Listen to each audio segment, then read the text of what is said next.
This is Case Closed, crime stories from the golden age of radio. Welcome back to Case Closed, your weekly hour of old-time radio crime, brought to you every Wednesday by RelicRadio.com. Our first story this week comes from yours truly, Johnny Dollar.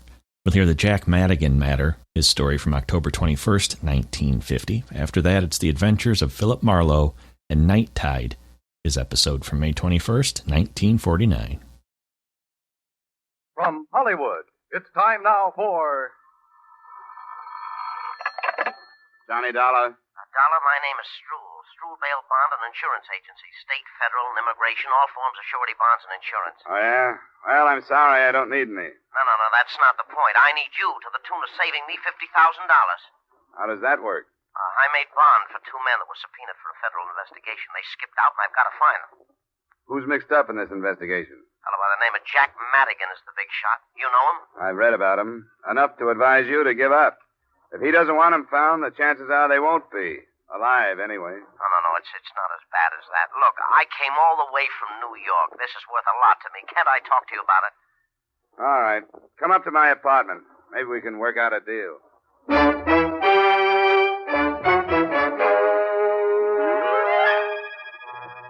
Edmund O'Brien in a transcribed adventure of the man with the action-packed expense account. America's fabulous freelance investigator. Yours truly, Johnny Dollar.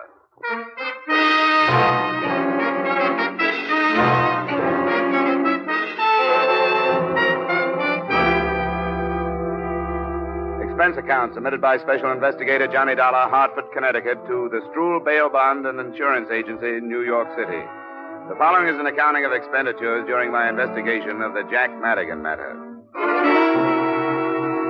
Expense account item 1, $250, phone to New York for purposes of checking your reputation.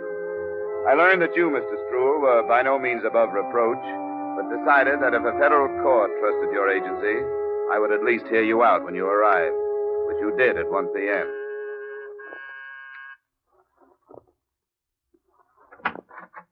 Mr. Dollar? Come on in, Mr. Struhl. Thank you. Thanks for sparing me your time. I'm in a mess. Sit down. You should have known better than to make bond for anybody that was going to testify against Jack Madigan. Well, there was nothing I could do about it. Well, who forced you into it? Madigan. I've done business with some of his friends before, so he came to me this time and said, will I do it? The way he said it, there was nothing else I could do. Madigan stood the expense himself? Sure. He wanted them where he could get his hands on them, and it looks like he did. Or they took a run out. They didn't have to accept bond. They could have stayed in protective custody if they were afraid of him. They had to if Madigan told them to. The point is they're gone. Unless I can prove they're dead or find them before they're due in court, I forfeit the $50,000, $25,000 apiece. I've got to do something. Why'd you come to me? I told you, I've got to do something. It's a federal problem. You operate in New York, and New York has plenty of hungry private detectives, I hear, and a fair-sized herd of policemen. I'll tell you why I came to you. The New York cops are busy enough, and besides, to them, these witnesses are just two names on a long list of missing persons. And as for private dicks, I could never be sure that one wouldn't want to make a deal with Madigan and make more money not finding them than I'd be paying to find them. You get the point? What makes you think you can trust me? Well, you were mentioned by a fella from one of the insurance companies I sell for. They tell me you're straight, except for padding your expense account here and there. Oh, that's slander. Now, who told you that? Don't make any difference. What's a little padding? I want to hire you. Okay, Mr. Struhl, you've hired me. Great. Now, who are these missing witnesses? Nippy Bruno is one. Real name's Joe. The other is Max Krause. I've got their addresses, next to kin, what they look like, and so on. Yeah, here, I got it all in this envelope here. Okay. Oh, there's one other thing. Yeah? I want a retainer. $2,500. What's that for? To pay for going to work for a man I don't quite trust. But $2,500, that's pretty steep, eh? Well, you don't have to pay it. It's up to you. Yes, but... Well, I can't get it till tomorrow. That'll be fine. A cashier's check. When I get it, I'll see what I can do for you.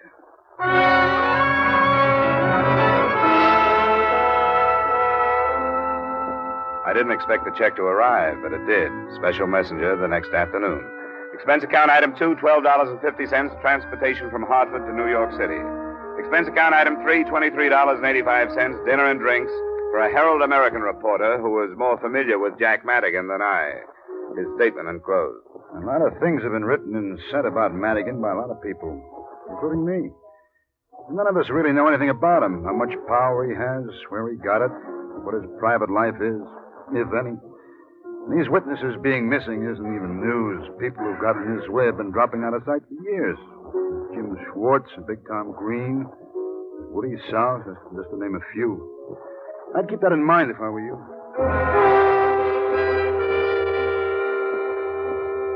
Expense account item 4, $180, cab fare. That same address to an address on 79th. The apartment of Nippy Bruno's next of kin, a sister, stage name, Vivian Brown.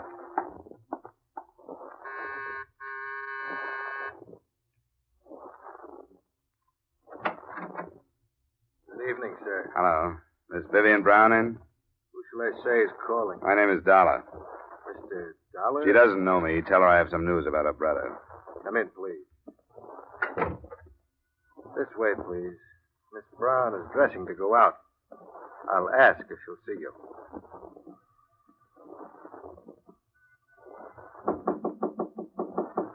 Miss Brown? Yes? What is it? Mr. Dollar is here to see you. Who? He says he has news about your brother. Tell him to wait. I'll get a robe on. Shall I take your hat? Thanks.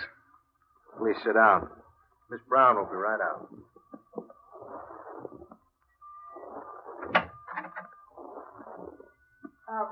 What was your name? I didn't get it. Dollar, Johnny Dollar. What makes you think I'd be interested in any news about Brother Nippy? Well, the mention of him got me in here.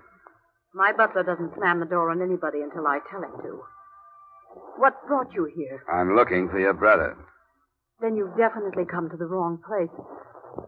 Why should you be looking for him? I'm being paid to. The man who put up $25,000 bond for him wants to know where he is. I don't get it. What bond? You don't wear innocence very well, Angel, but I'll go along with the gag. It's no gag, and I can do without your info. Your brother's due in court in 2 weeks to help the federal men investigate Jack Madigan. He seems to have dropped out of sight. Do you know where he is? No. I haven't seen much of him in the past few years. He doesn't approve of me, and I don't approve of him. Does that answer your question? It brings another one to mind. He seemed to think enough of you to use your name on his bond request papers. How about that? All right, Peeper. I was only trying to do it easy for you. Red. I heard it. You walked into something, Peeper. I usually do. But I'm glad to see you in character. That automatic makes more sense than that phony butler act did. Stand up. Better see if he's carrying anything, Vivian. Okay. Be a good boy now. Until you try to pawn my wallet, I will. It's all right. He's safe. You can sit down, Dollar. Well, what now? He should be here in 20 minutes. I'll go back to my room. Sure, go ahead. What's the rough stuff, Red? Hasn't been rough. But you don't know how close you came to getting your head blown off buzzing this door. It's liable to happen to the next one that does. Light yourself a smoke. We got about 20 minutes to wait. So we waited 20 minutes. Vivian came back into the room in a low-cut number that was a good choice for her sullen brunette attractiveness. It made her look softer, but the few remarks she passed weren't only icy. They could have come from a longshoreman. I was waiting for a brother to come in. That would have made sense. What did come in made none at all. It was Jack Madigan. Hi, Jack. Come on in and see what found me. Well, what do you know about this? How are you, Jack? Fine, thanks. What are you doing with that pistol? We wanted to play it safe. Yeah, he's a detective of some kind. He was hired by that Stroll to find Nippy. Well, that's interesting, isn't it? What do you have to say for yourself, my boy? Matter of fact, I'm speechless, Madigan. Oh? How's that? I thought I'd have to find you. I didn't expect you to find me. Yet, at least. And here. What's so strange about that? You and the sister of the missing witness? Maybe not so strange at that. Shut up! Keep your remarks to yourself, you two-bit heel. Yeah, Vivian. Cool off. Go mix me a highball. And you, put that gun away and go help her with the ice. If you say so, Jack. Of course I say so. Go on. I'm sorry, Jack. He's been needling me for half an hour. How to take her across my knee, waving that gun in your face. What for? Anybody knows you can't fire a gun in these apartment houses without causing a ruckus. What's your name? Dollar. And Manny Stroul hired you to find Nippy. And the other man, Krause. Well, I'll tell you what to do. You go back to Stroul and tell him the boys are all right. Oh, let's not be childish, shall we? In what river are they all right? Now, see here, there's no need to take such a pessimistic view. I realize the press has given me a reputation for violence, but I don't deserve it. There's no reason for me to want to harm those boys. I'm not afraid of their testimony. I'm counting on it. Sure. And straight testimony, no perjury this time. Why, I've already talked to those federal men. I'm cleaning the slate this time, telling everything, and let the chips fall where they may. What kind of stuff is this? The truth. I'm tired. I've been at sword's point with the police and my government long enough. I've been offered certain little leniencies, and I'm going to accept. It's been later than I thought for a long time. I'm through. You know, this is almost funny. I'm dead serious. You go back and tell that police corridor tout that the boys are all right. Where are they? I can't tell you that. I've got them under cover for their own good. Now, Dollar, don't go off half-cocked. A lot of heads are going to fall after the three of us have finished this federal catechism. If you think you're the only one looking for them, you must be a stranger in town. You're trailing the pack. Well, if this is all I get from you, I've heard enough. You'll drop it? If I don't find them before you're due in court, I will. What do you want, son? Money? I got some, thanks. I don't like to hear that. I suppose it takes a lot of guts to be a hero, but it sure doesn't take much brains. Remember that. I can leave? Of course you can leave. Because I think you're going to talk this over with yourself and come up with an important decision.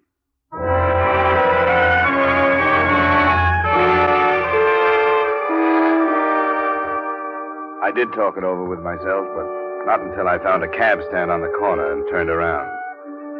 A quarter of a block behind me, I could make out the figure of Red, the so-called butler.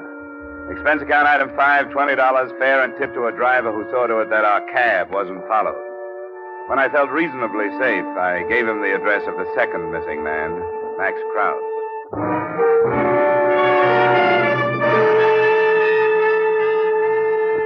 I didn't know what I expected to find there, other than an empty flat with possibly a lead of some kind. There was a trace of light showing under the door.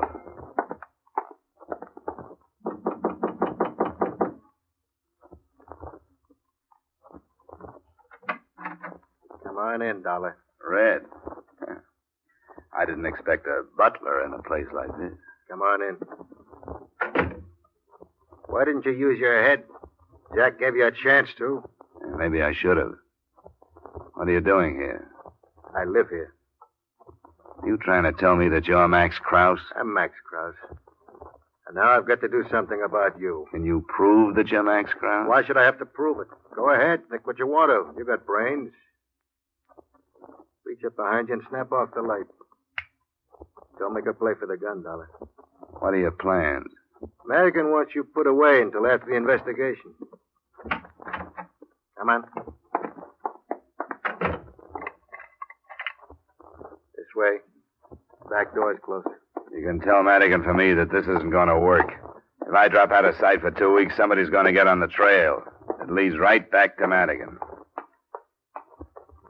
This way. I got a car in a garage down the street.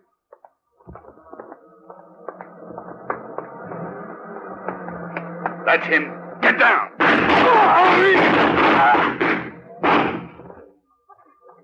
Max, let me see. Sure. Now you believe him. Let me get your coat. Get away. I hate your gun.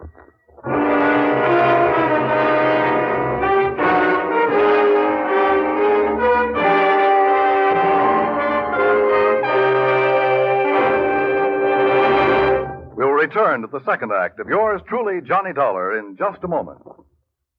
Once a year, the community chest comes knocking at your door seeking your help. Giving to this worthy cause eliminates many separate appeals, which would be more costly in money, time, and effort. So when you give, make sure you give enough to cover the many campaigns the community chest includes. Give generously. Give today. Now, with our star, Edmund O'Brien, we return you to the second act of yours truly, Johnny Dollar.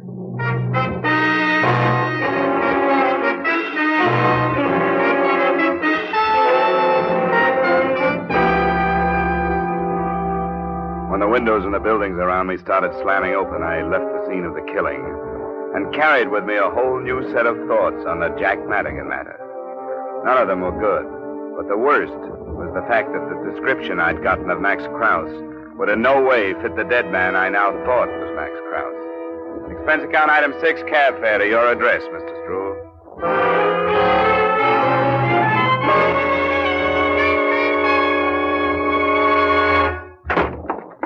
But it's 11 at night, Mr. Never mind what time it is. Find a chair and sit in it before you land on the floor.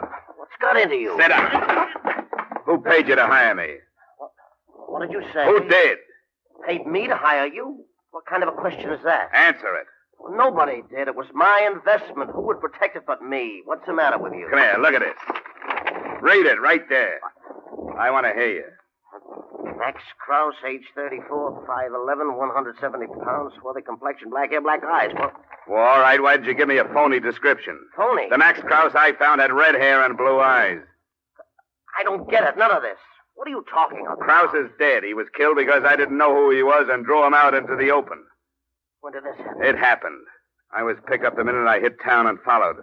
Who else but you knew what train I was arriving on and the hotel where I was stopping? Now, wait a minute. Wait a minute. I don't think you've got right to jump at these conclusions. I hired you in good faith. If you don't like the job, then quit. Not for a while. I stand a good chance of being picked up for questioning on that killing. I don't like that. I want an out. I want to know how it happened. From here, it looks like you sold out to somebody and hired me to put the finger on Krause. I don't like that either. Let me tell you something. If I was crazy enough to do a thing like that, I'd do it so nobody could prove I did. What about the phony description? It may have been a mistake. I don't know how it happened. I think we'd better find out. And let me know when you come up with a story.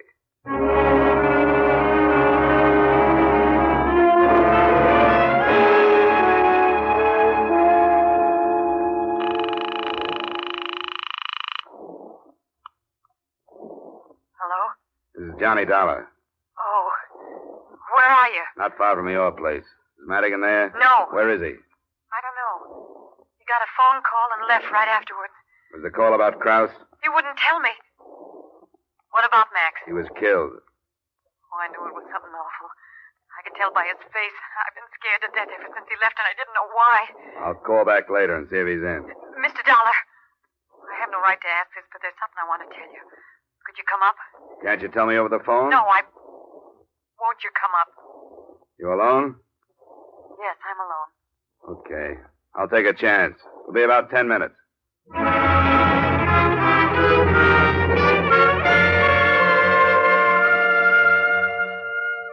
was a 5-minute walk, and I noticed that New York streets seemed to be quieter than usual. Inside the building, I walked the 2 flights up to save the noise my arrival would have created by way of the elevator. I listened a few minutes outside a door without hearing anything and took the plunge.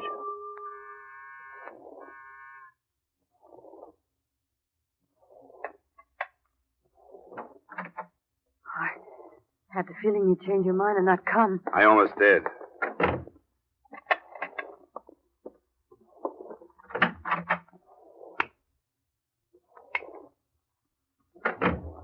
There's nobody here. When did Madigan say he'd be back? He didn't. He didn't say anything. I have a funny feeling about Krause's death. But except for my getting mixed up in this mess, it was more Madigan's fault than your fault than it was mine. Why didn't he tell me it was Krause who was here? If he told me that, I probably would have believed the rest of his pitch. Oh, I don't know. Nobody really knows anything about Jack. Not even you? Nobody. You put 3 men on their way to federal court to sing and a few hundred wanting to stop him. The lid is going to blow. What'd you want to tell me? I want to tell you where my brother is. Huh? After what happened to Krause, do you think that's wise? I have to say it. I'm in it, too. I think Jack knew these things were going to happen, even about you showing up. Knowing about it or planning it? I know it sounds impossible, but I keep remembering things he said about how he'd have the government men eaten out of his hand. He was bargaining for leniency. He told me, but why are you ratting on him? Because Jack doesn't care about anybody but himself. One of the threats to keep him from testifying was that I'd be kidnapped. Huh. If he'd known that Max would be killed, he'd have let him take me, too. You think he did know? He hadn't let Max out of his apartment for almost a month. Tonight he ordered him to go. I think he wants us killed, so it'll make it look that much more dangerous for him. Does it sound too crazy? Well, not exactly, but it's hard to prove. I know that. And I did a foolish thing after he left. I called my brother Nippy and told him all this. I don't know what he thought, but I tried to call him again, and I don't get any answer. Where is he? He's been staying with Jack. Over on Lexington, Brighton Arms, apartment 302. That's cozy. How afraid of kidnapping are you? Oh, I don't know what to do. I don't know how I can stand staying here and waiting. Where can I go? Get a coat. I'll put you in my hotel room.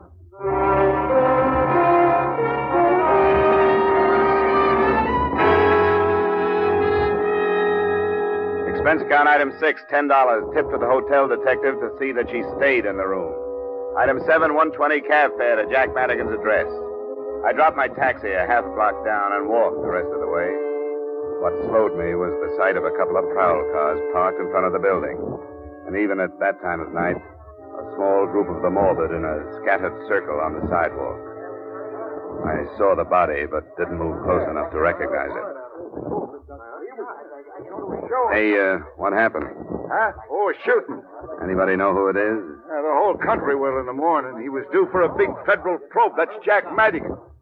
Where were you, Fred? Taking in another of them westerns, I suppose. There was more shooting right here than the whole picture. Hey, pardon me. Yeah?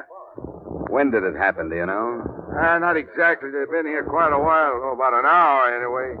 Can't find a medical examiner, and they can't do a thing about moving them till they do. Hey, Fred, wait till the editorials tomorrow night. Huh? You might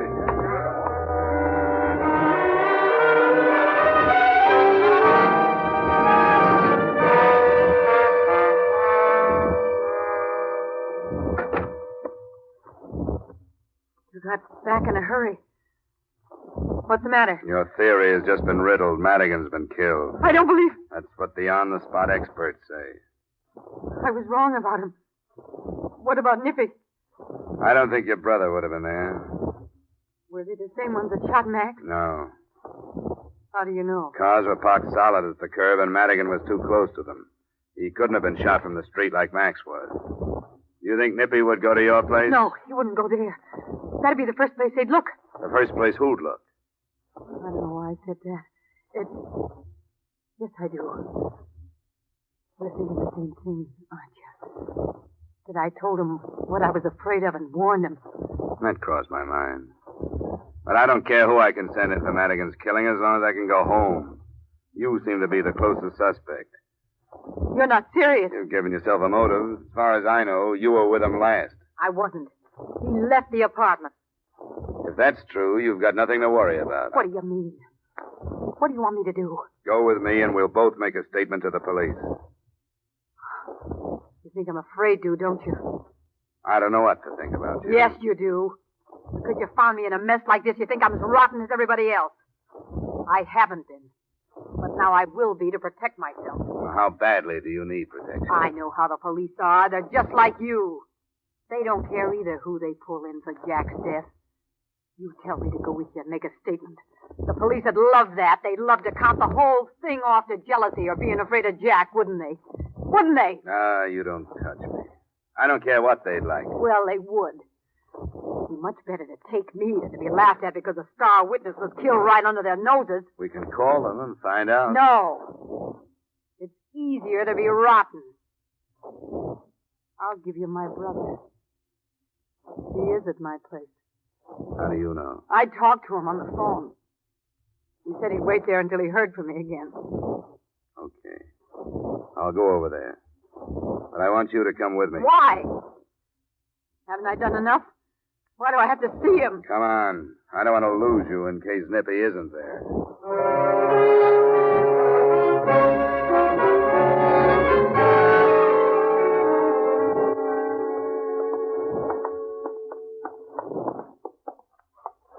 I'll do it. Give me the key. Vivian? Answer him. Yes, Nippy. It's going to work, Vivian. It's going to be a... Who's he? An insurance dick? That's right, Nippy. What are you doing here? Why'd you bring him, Viv? He made me do it. I asked her to make a choice between giving herself up for Madigan's killing or giving me you. Nippy, Put the gun away, Nippy. You've done enough. Is what he says true? he made me do it. He would have taken me to the police. You know what they would have done to me. But it's all right, Nippy. You can still work it out. Get away from me. She's wrong. You couldn't work it out, but you may do yourself some good by giving yourself up. Why did you do this, Vivian? Did you want to get rid of me, too? Oh, don't say that. You don't have What to are let you going him... to do if you get rid of me? Who's going to take care of you? Who's going to find more Jack Madigans for you to play with? Nippy, don't. Who's going to do the job for you when you get fed up and afraid to tear yourself loose? You don't have to let him take you, Nippy. I know you could take care of it when he got here. Is she worth it, Nippy? There wouldn't be a chance to count me off to a gang killing. You don't have to be afraid of him. I'm not. Then take him and get away. Not him. I'm afraid of you, Vivian. You're going with me. Stay away from her. Nippy, let go. And stop fighting. I wouldn't hurt you. You will. Go, Nippy. Let me go. Now, watch it, Dollar. Don't try it. Let go of me. Let go of me. No. Vivian, get it. I should have let him take you.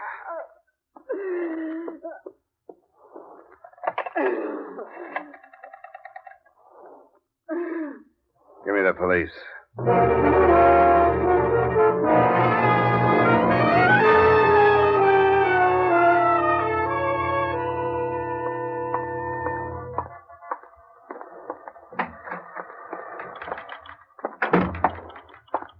Where can I find... Oh, there you are, Stroll. Ah, good morning, Mr. Dollar. I read about it in the paper. They're holding the girl? Yeah, as accessory. And I wouldn't advise your going her bail. No, I certainly won't. I've had trouble enough with this group. You know, you didn't make it easy for me with that phony description. Yeah, I know. That description. It was given to me by Madigan's boys. I should have checked it. But don't worry, a mistake like that won't happen again. None of your mistakes will happen to me again. Huh? You'll understand what I mean, Stroll, when you get my bill.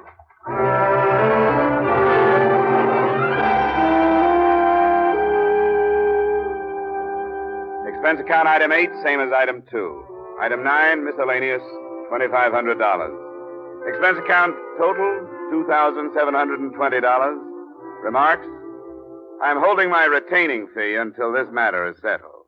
Yours truly, Johnny Dollar.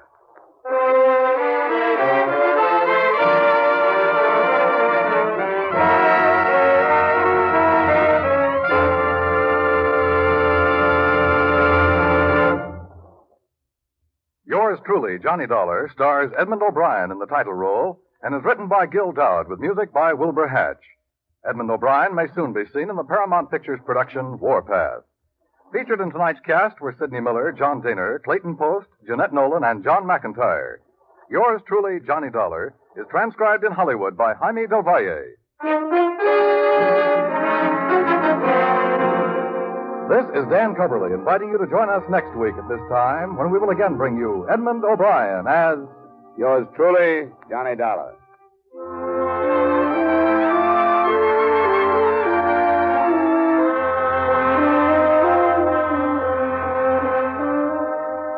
How's for trying to sing it again tonight? $5,000 in cold hard cash and $10,000 in fine prizes are waiting for the CBS listener who can solve the Phantom Voice mystery. Dan Seymour will be on hand with those coast-to-coast phone calls, and Alan Dale, Eugenie Baird, Bob Howard, and the Riddlers will be making the music. And remember, there's many a fine prize for solving the tuneful little riddle songs that lead to the Phantom Voice mystery. It's an hour of fun and music to entertain you and perhaps pay off. Every Saturday night on most of these same CBS stations, hear Sing It Again. And now stay tuned for Vaughn Monroe's Caravan, which follows immediately on most of these same CBS stations. This is CBS, where Hopalong Cassidy rides every Saturday night, the Columbia Broadcasting System.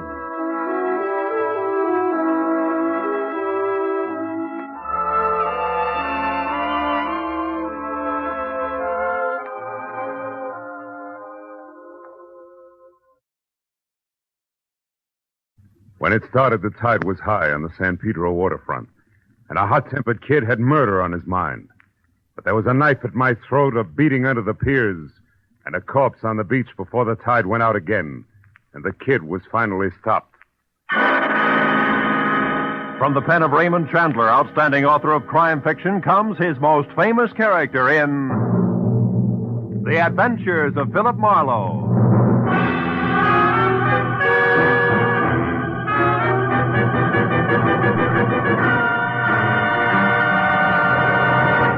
Now, with Gerald Moore, starred as Philip Marlowe, we bring you tonight's exciting story, Night Tide.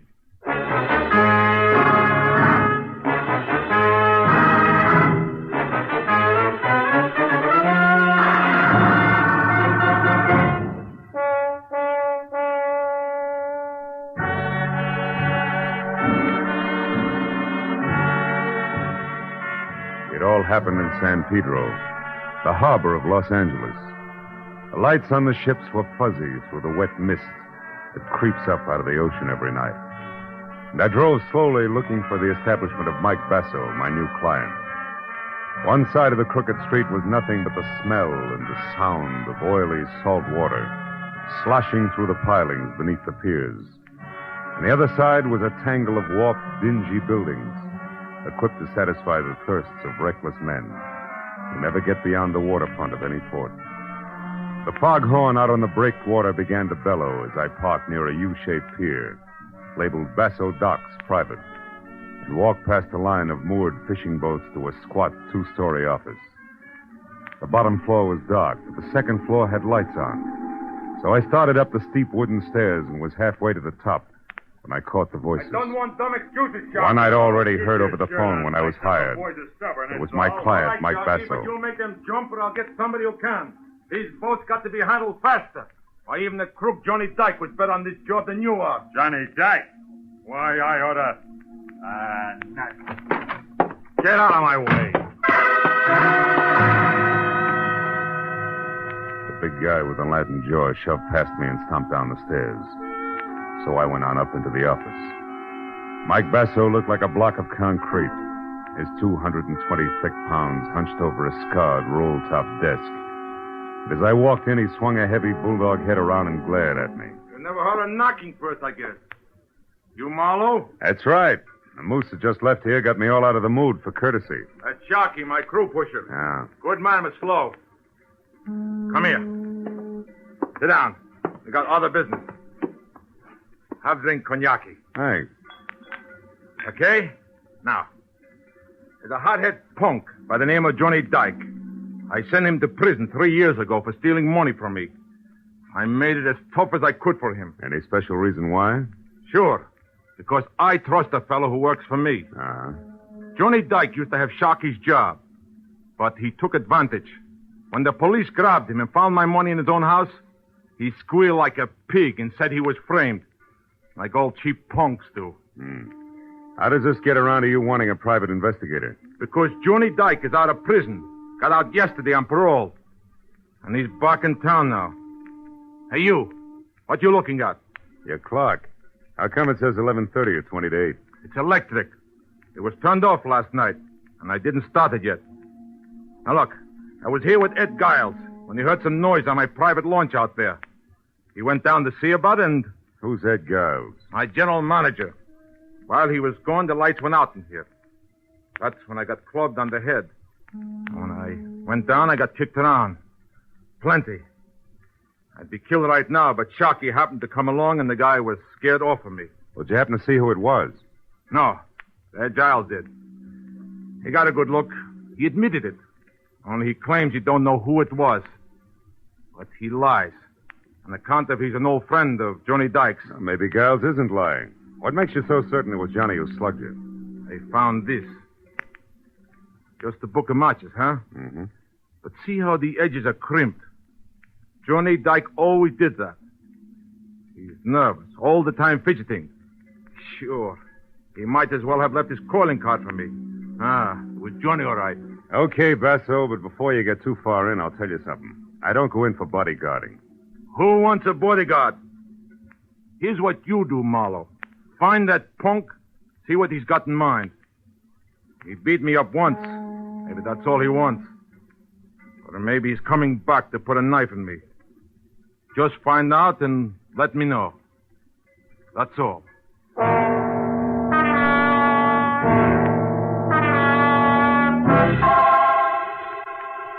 I looked out at the fishing boats along the pier, gently nudging each other, while Mike Basso told me that Johnny had a blonde wife named Christine, who ran the Albatross Cafe, and that Ed Giles lived alone in a house at 43 Terminal Road. That was enough for a starter. So I said I'd keep in touch and left. As I walked off the pier, the blinking neon light from the sign across the street made a swirling green veil out of the mist between me and my car. So I almost got up to it before I saw her, leaning lazily against the door on the driver's side. A girl in a tight black silk dress, cheap fur jacket, and double ankle-strap spikes. She smiled with one corner of her red mouth as I walked up to her and stopped. Hello, sugar. Hiya, sweetheart. The name's Ginger. Oh, that's too bad. Ginger always gives me hives. Don't be like that. What did Mike Basso have to say? Yeah, we were talking business, baby, that's all. Say, tell me, which way to Terminal Road? It intersects about 10 blocks down. Mm-hmm. What's the number? 43. Oh, you'll want to turn right then. Ed's place is a cozy, secluded one by the water. Oh, thanks. You know Mr. Giles, huh? Yeah, he's around Mike all the time. He's nothing. Well, I'll see you around. So long, handsome.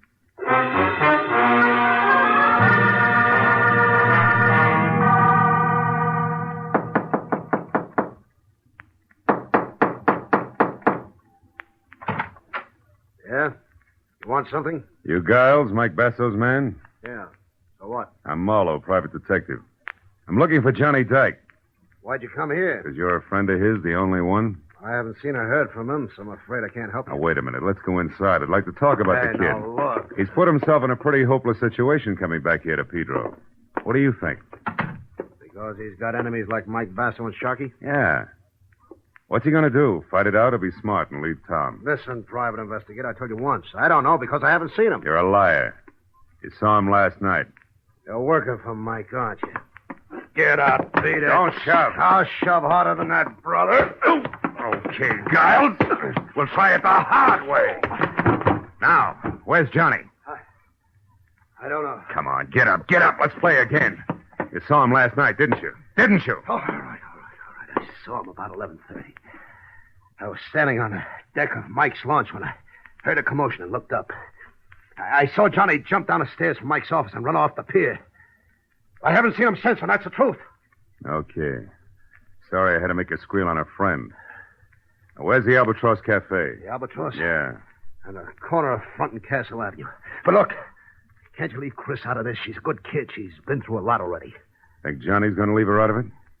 Besides, it's for her own good that I want to see her. I suppose you're right. But I'll tell you something for your own good, too, Marlowe.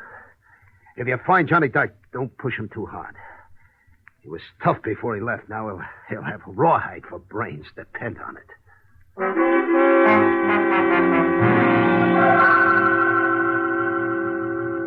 At the corner of Front and Castle, I spotted the Albatross Cafe. Half on land, half teetering on a set of spindly stilts, ringing the high water mark with jagged lumps of barnacles. I parked down the street and started back when the door swung open and the lantern-jawed moose Sharkey lumbered out. I watched him cross the street without seeing me and disappear between two buildings. I waited a couple of minutes and then I went in. Took a booth near the front. Place was neat and clean, even to tablecloths. A soft, brown-eyed blonde in a crisp peasant dress picked up a menu and came over. Good evening, sir. Chris? Yeah? Oh. Well, Chris, it's probably not on the menu around here, but How about a double order of plain facts, straight? What are you talking about? Johnny. You remember Johnny Dyke, your husband? Who are you, mister? Private detective named Marlowe. All I want to do is talk to him, Chris. Just talk. Is he here? No, I haven't seen him. He hasn't even called me. How do you feel about this bird known as Sharky? He's a lout. Oh? He always crowded Johnny, and now he's got his job. I hear he knows something. Have you seen him lately? No, I haven't. That's funny. He just left here. Okay, so I'm a liar. Maybe you're just blind. I've heard that love does that, baby. Maybe. Is any skin off your nose? No. Cigarette? Then how about a match for me, huh? I suppose so. Let's see. Yeah. Here. Thanks. Hey, these are cute. That crimp border around the edge, especially. The one put there by somebody's jittery thumbnail, huh? Listen, Maybe your eyes are bad. Maybe not, Chris. But you better do something about your nerves. They're shot. Good night, baby.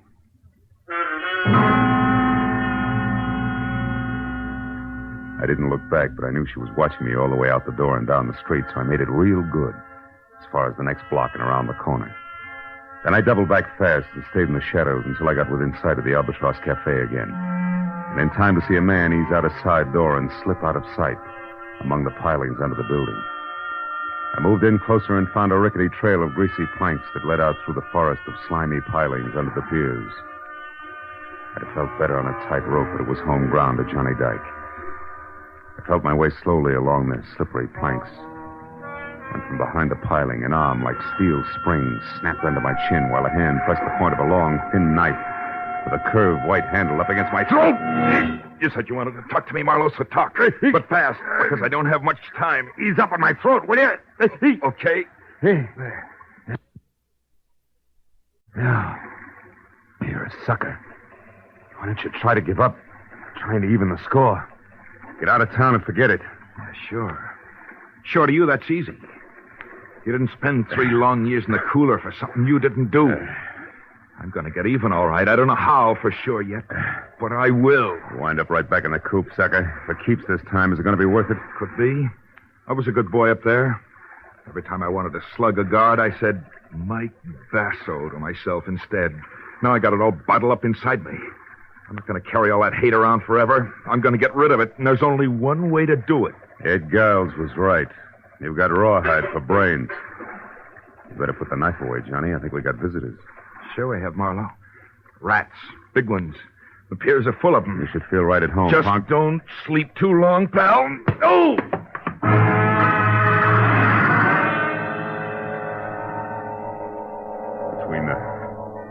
Between the throbbing in my head and the numbness across my shoulders where my back had struck the planks. It took me 5 minutes to get to my feet. And another 5 to climb up the street level. By then the pier was deserted. So I headed for the Basso docks on the double with the unpleasant answer to my client's question, plus the added attraction that I'd even seen the knife Dyke intended to use. I still had a block to go when I saw a hulk that had to be Sharky stride off the pier and turn in my direction. When he got close enough, I hailed him. Yeah, I'm Sharky. What do you want, bud? Is Mike still in the office? Who wants to know? Come on, this is no time to stall. Heavy, I'm Marlowe. I'm working for him. I got a message you won't keep. Is he there or no? No. The office is locked up. He's gone.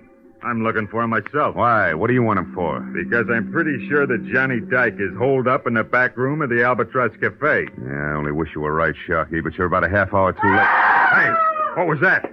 Came from up the street there. Yeah. Let's go, Sharky. Maybe we're both too late. Let's find out. Yeah. Hey, what? The dame by the guardrail. It's Ginger, a pal of Mike Basso's. Yeah, you're right. Ginger? Ginger, what's the matter? What happened? Go down there. Take a look, will you? I'm scared. Down where, Ginger? In the water. I think maybe I'm going to be sick. Marlowe. Hey, Marlowe, come here. Look. Holy smoke.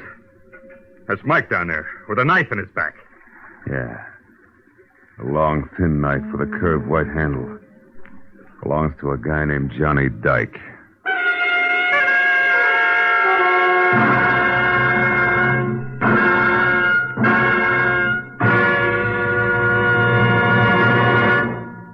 In just a moment, the second act of Philip Marlowe. But first, he may be a close neighbor of yours. At least he lives quite near you. You go to the polls, you elect him, you bid him farewell, trusting him to represent you in Washington. From then on, what happens to your congressman in the nation's capital? What pressures are brought to bear on him? In how many hundreds of fields must he rapidly become a good expert? Why does he vote as he does? Tomorrow night on CBS, you'll hear Ralph Bellamy, star of radio, stage, and screen, playing a typical freshman congressman in the 81st Congress. His story will be a drama taken from interviews and talks with many regular congressmen, with Washington experts, with politicians, with voters like yourselves. This CBS documentary unit drama, The People's Choice, starring Ralph Bellamy, will come to you over most of these same CBS stations. Now, with our star, Gerald Moore, we return to the second act of Philip Marlowe and tonight's story, Night Tide.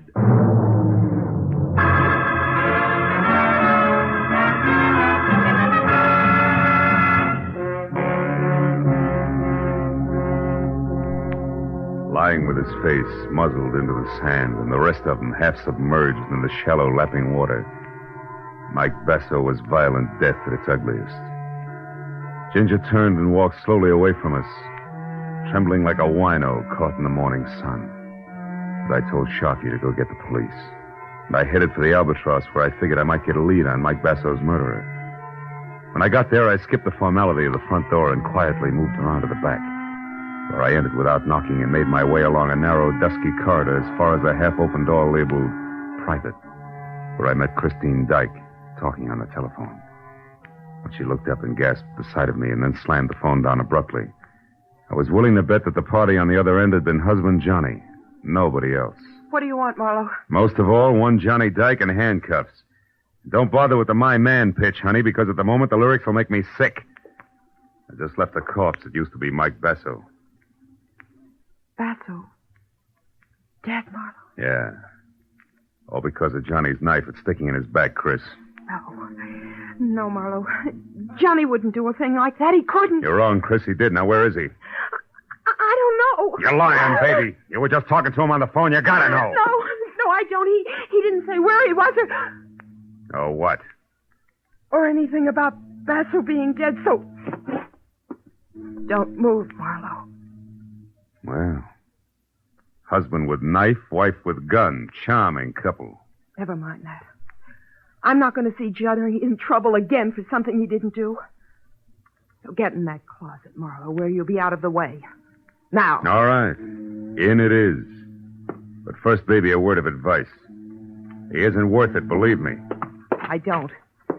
So get in and keep your mouth shut. The closet in Chris's office, which doubled as a storeroom for the restaurant, had no window and a 3-inch thick oak for a door. So I was 20 minutes as a one-man mob scene bouncing the inventory around before I was heard. And a little man with a big meat cleaver who belonged in the kitchen opened up and demanded to know what I was doing in there. I heaved the number 10 tomato juice can at him for an answer, started running, and didn't stop until I was outside, in my car, and pointed for Ed Giles' cottage. The only other place I knew where Johnny Dyke might go for help.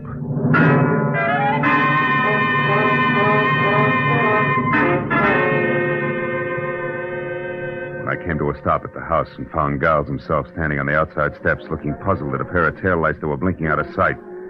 I knew I was too late. Yeah, Marlowe, it was Christine. And all upset about getting her hands on $500. Said I had to lend it to her for Johnny's sake. She say why? No, only that he needed help. Murderers usually do. Your boy Dyke just killed Basso Giles. A knife in his back. Johnny? Johnny killed Mike? About an hour ago over on the beach. Tell me, did you give her the money? Ah. She ran out of the house before I even got to my safe. Without saying anything? Without saying a word, Marlowe. I wouldn't even know she was gone yet if I hadn't heard... Heard what, Giles? The desk drawer in the living room. Come on, Marlowe, quickly. I heard the drawer open when I was inside near my safe. I wondered what she was looking for when I called for it. You got no answer. You ran outside after her, is that it? Yeah, and I... Hey, Marlowe, they're gone. The boat keys. She must have taken them for Johnny. Asking for the money was only a trick to get me out of the room. Wait a minute. What boat keys are you talking about, guy? The master said, Marlowe. 2 keys on a large brass ring.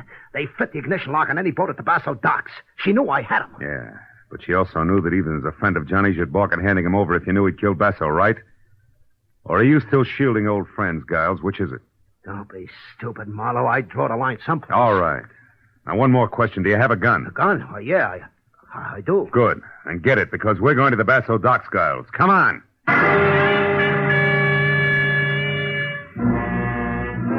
Both piled into my car, and in something less than 10 minutes, ripped through the wide, empty streets to the Basso docks, which were 2 parallel piers set about 100 feet apart and jutting out deep into the bay with more than a score of boats moored to the inboard side of each. But when we were out of the car and saw nothing of Johnny Dyke or the girl, and heard no sound other than the dull thump of wood on wood and the rhythmic slap of water against the hulls, I decided that we should split. And I told Giles to search one pier carefully while I took off for the other. But a minute later, just as I started out alone over the oil-soaked planking, I remembered the panoramic view of the docks I'd gotten earlier that evening from Basso's office. So I stopped, then turned and ran for the flight of wooden steps that led to it. I was halfway up them when I stopped again. There was somebody ahead of me and with a key opening the office door. I crouched low and moved closer one slow step at a time toward what I knew might be Johnny Dyke. But in the next second, a light clicked on in the office, and I forgot all about being subtle and leveled the .38 in my hand at the belt buckle of the sharply silhouetted figure. It was Sharkey. I wouldn't move if I were you, Buster. Who is it? Marlowe, Sharkey. Who are you expecting? Nobody, funny man. But I wouldn't want it to be Johnny Dyke at the moment. He might want to settle old scores. You know, Marlowe, the price for 2 murders is the same as the price for 1. So I've heard. But now, lest we stray from the subject, Sharkey, do you mind telling me what you're doing here? And don't say I'm getting personal or I will. Come on, talk up like a big boy. All right. I'm here because I don't like cops. Right now they're down on the beach swimming around Basso's body like kids around a maypole. Also, I figured that before he blew, Dyke might come up here after the money he knew Basso always kept on hand. Satisfied? In a word, no. Why not? Because I buy the switch first. You're here, Sharkey, to steal that dough and let people think that Dyke took it on his way out. You can't prove that, Marlowe. Only because I haven't got time. You see, Sharkey, it's an odds-on bet that Dyke's out on one of those boats right now. Just waiting for the... What is it, Marlowe? Sharkey, what time is it? Huh? The time! Quick, what is it? It's 11:35. Why? What's that got to do with Dyke shoving off? From where I stand, everything. Now, look, Sharkey, get back down to those cops. Get them up here. And... Marlowe, look. Over there at the end of the starboard pier. It's Dyke. Yeah, and trying to get away. Go on, Sharkey. Get to the cops fast.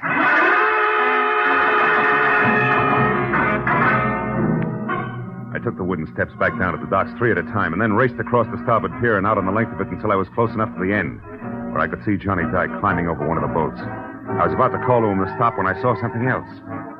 Standing almost opposite me in the shadow of some nearby rigging, gun in hand and taking careful aim at Dyke, was Ed Giles, his fingers slowly closing on the trigger.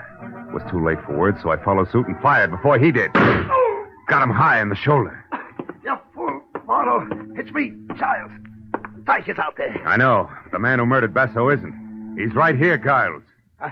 What do you mean, Marlowe? But I just found out you're a liar about seeing Dyke last night from the deck of Basso's launch. You couldn't have. So what? So you weren't shielding him, Giles. You were framing him. Framing him so that you could get rid of Basso and pin his murder on Dyke, who you'd also get rid of while playing public citizen who's helping the private detective apprehend a killer. Well, what do you say, Giles? Is that it? You're a smart guy. Figure it out for yourself. Come clean, Giles, or I'll blow your head off. All right, Chris and I framed Dyke. Chris? Yeah. What are you giving me? Honest, Mama. We figured that we'd be in the clear with the money we took from Basso. And with Johnny well tucked away in a big, strong prison. You dirty louse. Keep talking. So we took advantage of Johnny's loud mouth and incidentally you as well. With Basso gone, I was going to step into his spot. You're the one with a loud mouth, Giles. Well, Little Red Riding Hood. And I went for your line. Funny what a sucker a smart guy can be. He wasn't the only sucker, baby. Johnny! Stay back, Johnny. Shoot if they move an inch. He's got a gun. Shoot him, Chris. Shoot. Come on. Stay away, Johnny. Get away from me. You wouldn't shoot me, Chris. Please get You away wouldn't from shoot me. your own Shoot husband. him. Shoot The him. man you talked into running away until things quieted down. Shoot. The man you'd move heaven and earth to help. so he could be shot in the back. But you can't shoot me while I'm facing you, can you? You cheap, filthy, double-crossing little scum. That's enough, Johnny. Cut it out. Okay, Marlowe. Okay.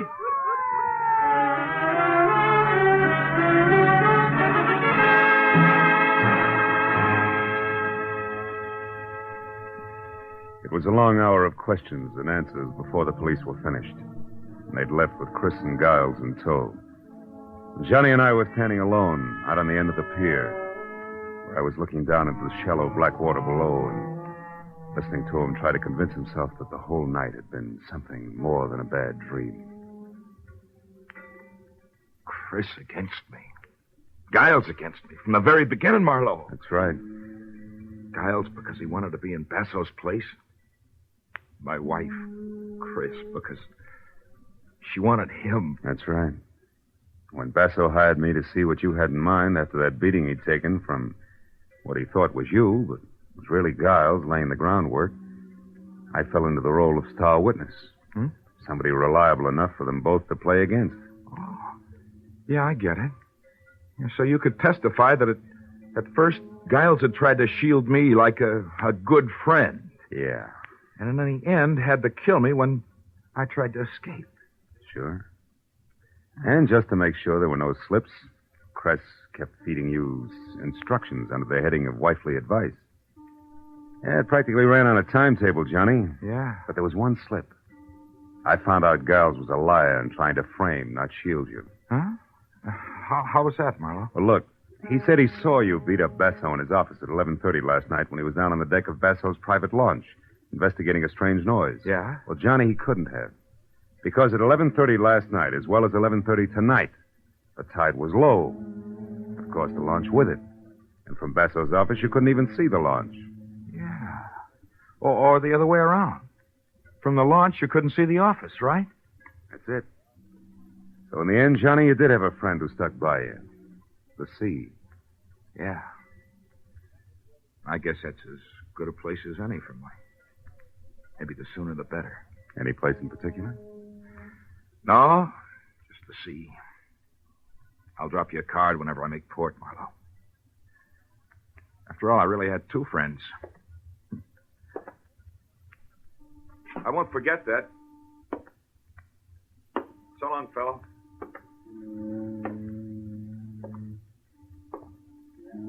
I watched him walk away until he'd gone the length of the empty pier and was swallowed up in the emptier night.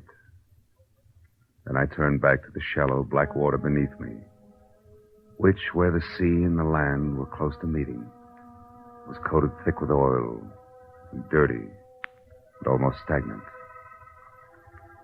And I thought a lot about Johnny. People like Chris and Giles he'd mixed with and trusted. I felt sorry for him. But then I looked up a little, away from the water at the pier and out toward the open sea where it was deeper, cleaner. And the further I looked, the cleaner it seemed to be. Then I remembered that was where Johnny Dyke was heading. And I felt better.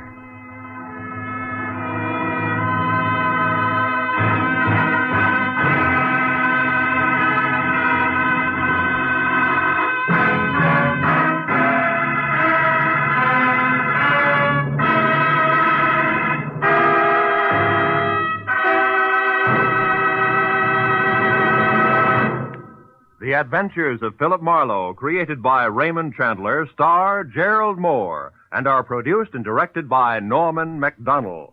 Script is by Mel Donnelly, Robert Mitchell, and Gene Levitt. Featured in the cast were Michael Ann Barrett, Lou Krugman, Howard Culver, Frank Gerstle, Georgia Ellis, and Frank Richards. The special music is by Richard O'Runt.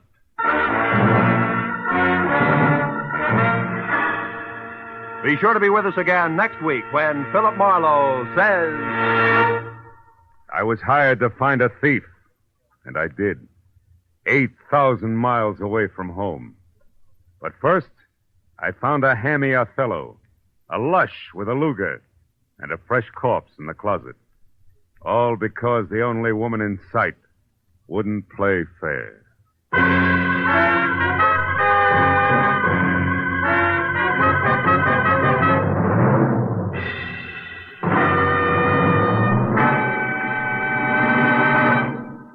A tortoise told a household pest, goodbye, goodbye.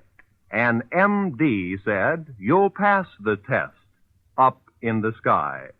This is the newest Phantom lyric on CBS's Saturday Night Sing It Again program.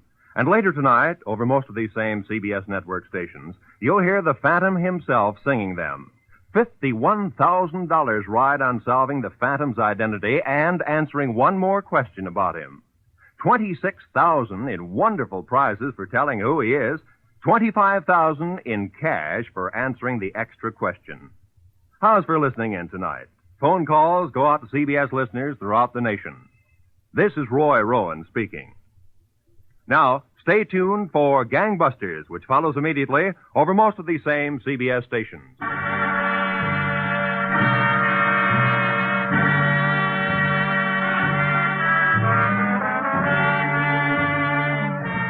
This is CBS, the Columbia Broadcasting System.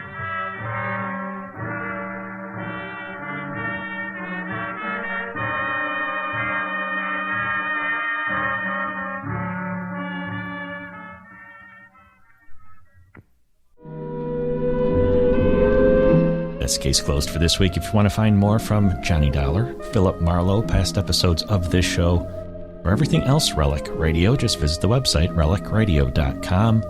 There's thousands of other old-time radio shows for you to listen to there, all for free, thanks to those who have donated to Relic Radio. You can do so, too. Visit donate.relicradio.com or click on the donate link while you're at the website. Your support is much appreciated. It's how we can do this every week. Thank you again to all who have. That's it for this week. I'll be back next Wednesday with another hour of Case Closed.